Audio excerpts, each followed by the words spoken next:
Carême qu'a écrite notre évêque Monseigneur Delville et que je vous encourage à lire parce que c'est une très belle méditation sur le tableau de Léonard de Vinci qui représente la scène, donc le jeudi saint, le dernier repas de Jésus avec ses apôtres, au cours duquel il a institué le sacrement de l'Eucharistie. Au nom du Père et du Fils et du Saint-Esprit, ainsi soit. L'évangile de ce jour est un petit peu difficile parce qu'il y a différentes choses dans cet évangile. Alors je voudrais essayer de le rendre un peu plus simple, plus clair pour vous. L'évangile de ce jour touche au même thème que le thème de l'évangile du premier dimanche de Carême. Vous vous souvenez, le premier dimanche de Carême, nous avions vu le Seigneur aux prises avec le démon. Jésus et les tentations de Jésus au désert.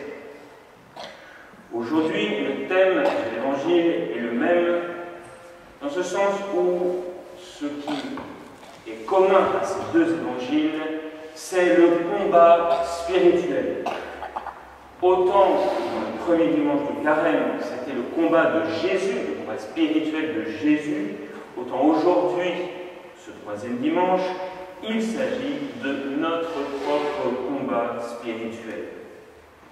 Alors que pouvons-nous dire sur ce combat spirituel et qu'est-ce que Jésus veut nous faire comprendre de ce combat spirituel à travers l'évangile d'aujourd'hui? D'abord et avant tout, bien évidemment, mais ce n'est pas une nouveauté pour vous, c'est l'existence du diable, l'existence du démon, et l'existence des démons, car il y a le prince des démons, bien sûr, il y a toutes les cohortes, toutes les myriades de mauvais anges, des démons, qui combattent avec lui. Ceci est parfois oublié dans une certaine prédication où on vit, soi-disant, dans un monde de bisounours. Mais bien sûr, la vie du chrétien n'est pas ainsi. La vie du chrétien se résume à un combat spirituel. Donc d'abord et avant tout, l'existence du démon et des légions de démons qui combattent avec lui contre nous.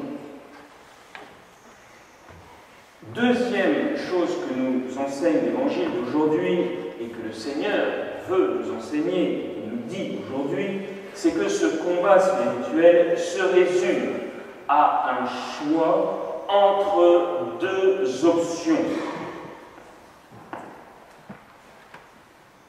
Qui n'est pas avec moi est contre moi, et qui n'amasse pas avec moi disciple. Cette phrase, vous l'avez entendue en plein milieu de l'évangile d'aujourd'hui, elle est au cœur donc de l'évangile. Jésus est clair, net et précis. Qui n'est pas avec moi et contre moi, qui n'amasse pas avec moi disciple. Autrement dit, il n'y a que deux options. Et devant ces deux options, nous avons un choix à réaliser. Il n'y a pas trois options. Il n'y a pas cette troisième option qui serait la neutralité. Ce n'est pas comme l'État qui est neutre, comme l'école qui est neutre. Non. Il n'y a pas de neutralité possible. Elle n'existe pas. Nos actes, nos choix, nos décisions, notre vie se résume à chaque instant à un choix librement posé entre une adhésion et un attachement à notre Seigneur Jésus-Christ ou à un refus de Dieu qui n'est pas avec moi et contre moi et qui n'amasse pas avec moi disciple.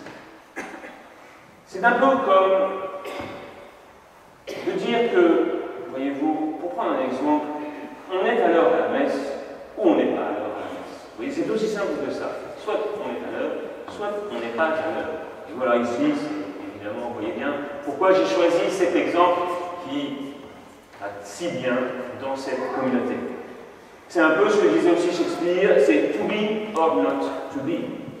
Voyez-vous, on est à l'heure, on n'est pas à l'heure, on est là ou on n'est pas là, on a pris le bon train ou on a pris le mauvais train, on est arrivé à l'heure pour prendre le train ou on n'est pas arrivé à l'heure. Au-delà de ce choix qui est donc très importants pour nous, avec le Seigneur ou contre le Seigneur, Jésus va aller encore au-delà pour nous faire comprendre les caractéristiques de ce combat spirituel. Il nous dit ceci, il nous dit que tout royaume divisé contre lui-même court à sa perte, court à sa ruine. Qu'est-ce que veut dire ici le Seigneur? Eh bien, je crois qu'il nous dit que là où il y a une division intérieure, il y a ruine. Et cette division intérieure est précisément ce que nous vivons dans le combat spirituel. Saint Paul nous dit, je fais le mal que je ne veux pas faire et je ne fais pas le bien que je voudrais faire. Nous sommes tous pécheurs et à cause de cela, il se vit en nous un tiraillement, une division de notre cœur, de notre volonté. Et Jésus nous dit, cette division intérieure vous conduit à la ruine, peut vous conduire à la ruine, à la catastrophe. Et de quelle catastrophe s'agit-il? Eh bien, c'est la suivante. C'est quand ce démon est sorti de l'âme et qu'il revient quelque temps après, et qu'il revient non pas tout seul, mais qu'il revient avec 7 autres esprits plus mauvais que lui. Ils y entrent et ils y demeurent, et finalement pour cet homme, les choses sont pires qu'avant.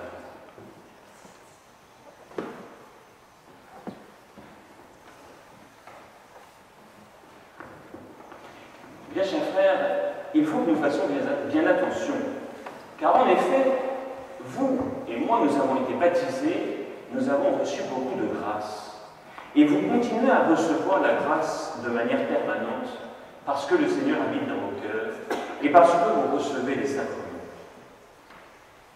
Mais il faut faire bien attention, parce que précisément, si nous ne luttons pas contre le diable, si nous ne sommes pas vigilants quotidiennement, eh bien ce qui risque de se passer, c'est que le démon nous aura certes quittés par la grâce des sacrements, mais qu'il risque de revenir d'une manière bien plus violente encore.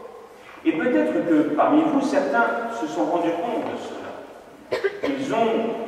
Ils se sont convertis à un moment ou à un autre de leur vie, ils ont renoncé au péché à un moment de leur vie, et ils ont cru que l'affaire était réglée et qu'il n'y avait plus grand-chose à faire. Et qu'on pouvait arriver comme ça, la fleur au fusil à la messe, peut-être d'ailleurs en retard, et puis repartir un peu avant, et puis finalement, ce que j'ai fait, bon, il y a des choses qui ne sont pas si graves que ça, et puis je peux me permettre de me mettre dans certaines occasions de péché, je suis beaucoup plus fort qu'avant, parce que maintenant je connais que Dieu est là et qu'il me donne sa grâce, et je commence à baptiser avec le mal. Et là, bien chers, ceci s'adresse à nous, si vous voulez. Ceci est vraiment pour nous, parce que nous pouvons tous nous retrouver dans cette situation où nous disons, j'ai déjà fait quand même pas mal de routes, le bon Dieu, c'est vrai, je le prie un peu le matin et puis un peu le soir, je vais à la messe le dimanche, et avec ça, ça ira bien comme ça. Eh bien, aujourd'hui dans l'Évangile, le Seigneur nous dit, quand il arrive, il la trouve nettoyée et ornée cette maison, alors il s'en va, il prend avec lui 7 autres esprits plus mauvais que lui, il revient, et là, c'est la catastrophe. C'est la catastrophe. Il faut que nous fassions bien attention à cela pour notre âme. Nous risquons de baisser la garde.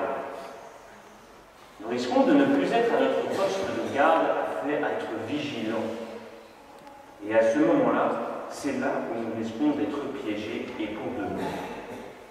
Alors, mes bien chers frères, nous voilà prévenus. Nous voilà prévenus et à nous de faire attention. L'Évangile se termine d'une manière assez curieuse, assez amusante d'une certaine façon. Une femme dans la foule éleva la voix et lui dit « Heureuse les entrailles qui t'ont porté, le sein qui t'a nourri ». Et là, j'imagine, vous savez, les gens dans un meeting politique « Ah bravo, il a bien parlé, c'est magnifique, oh ces belles paroles, comme elles sont belles ». Le problème, c'est que Jésus n'est pas un homme politique qui aime être applaudi pour ses beaux discours. Et à ce moment-là, Jésus termine en donnant une leçon magistrale, une espèce de claque magistrale en lui disant « Non, non, c'est pas de ça dont il s'agit, je n'ai pas un meeting politique ici, heureux plutôt ceux qui entendent la parole de Dieu et qui la gardent. » et qui la gardent. Heureux ceux qui entendent la parole de Dieu, mais c'est vous, tous les dimanches ici, c'est moi aussi, évidemment, qui la prêche et qui la lit. Heureux sommes-nous parce que nous entendons la parole de Dieu, mais est-ce que nous la gardons véritablement? C'est ça toute la question. Est-ce que nous la gardons véritablement? Voyez-vous, Jésus, qui est indéfiniment, qu'on va chercher, qu'on cherche à piéger, renvoie chacun dans ses buts. Il les renvoie chacun à leur conscience. Il leur dit attention, attention. Il ne s'agit pas de seulement entendre la parole de Dieu. Il s'agit de la garder, c'est-à-dire de la mettre en pratique. Alors, mes frères, ne soyons pas comme cette femme. Ah, ces paroles, Jésus. Ah, comme c'est beau l'évangile. Oui, c'est beau l'évangile. Non, bien sûr que c'est beau. Mais attention, il s'agit de garder la parole de Dieu, c'est-à-dire de la rendre